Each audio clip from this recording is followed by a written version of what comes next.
Hi, my name's Tyler. I'm a linguist. All right. Hello, everyone. My name is Vivian Kelley, and like many others, I took a language class in high school.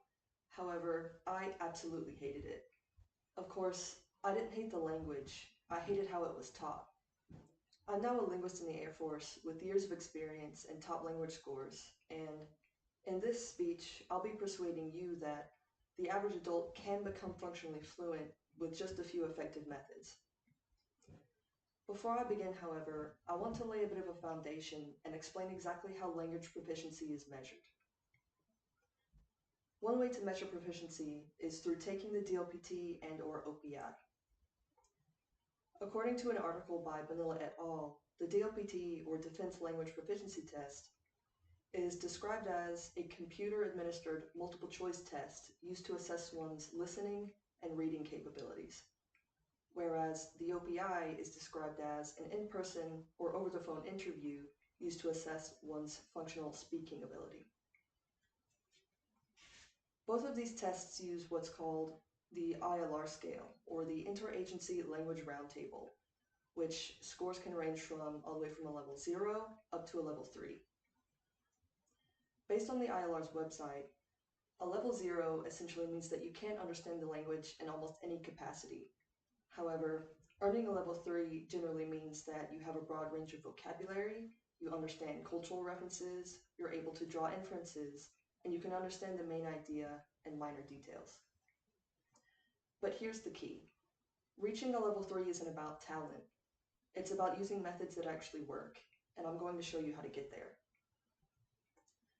The first method I'll be introducing is called the Suggestopedia method. In an article by Dorici, the Suggestopedia method is essentially designed to improve one's feelings, distract them from their fears, reduce their learning barriers, and most importantly, get rid of their fear of making mistakes. The first step to doing something is believing that you can. And they state that one of the biggest barriers to doing anything, especially any difficult activity, is having low self-esteem, which in turn decreases motivation. When I was at DLI, I struggled with even the most basic vocabulary words, not necessarily because they were difficult, but because I was terrified of making mistakes and subsequently just avoided making any. That's why, before I start any activity, I'll write down my top motivations that remind me to keep going. And this can be making myself proud, making my family proud, or most importantly, earning more money. The Suggestopedia method should be used as a foundation for learning. But in this next method, it should be used as a stepping stone for gaining those technical language skills. The method in question is self-studying. And no, not doing homework, not doing assigned coursework, and especially not doing what a teacher or a language app tells you to do, but self-studying using a variety of real-world materials chosen by you for you. A study conducted by Bonilla et al. On about 700 DLI students showed that students who spent more time on assigned coursework actually ended up with lower language learning outcomes and less proficiency, whereas the students who spent more time on supplemental materials actually showed a higher language learning level and essentially scored higher on the DLPT. An example of one of these supplemental materials is using social media. That could be just simply chatting with others in target language or just watching short clips, which was also positively associated with achieving overall proficiency in their target language. In addition, one of the most frequent self-study activities that were reported by these students included vocabulary, watching movies, reading books, and news articles in their language.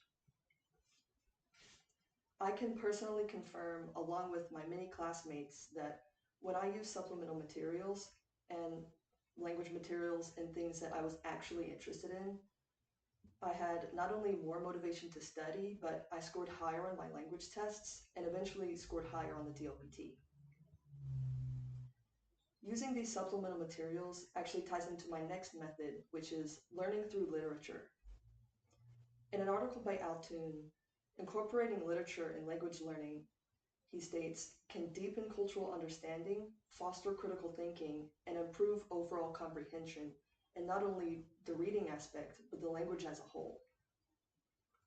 He emphasizes that vocabulary acquisition is essential and for good reason. You can't understand the whole if you don't first understand its parts. I learned very quickly that if I didn't review vocab, reading even just a few paragraphs could take hours, and I knew that I'd quickly fall behind my classmates. However, once I actually started putting the pieces together, the language for me almost seemed to open up, and it was like I was finally solving a puzzle. All in all, learning a language is difficult, but it's not impossible, and the research is clear. With these methods, it can be made even easier. If you gather the motivation you need, push your fears aside, and learn with materials that you're actually interested in, you can become proficient too. Thank you. Any questions? No.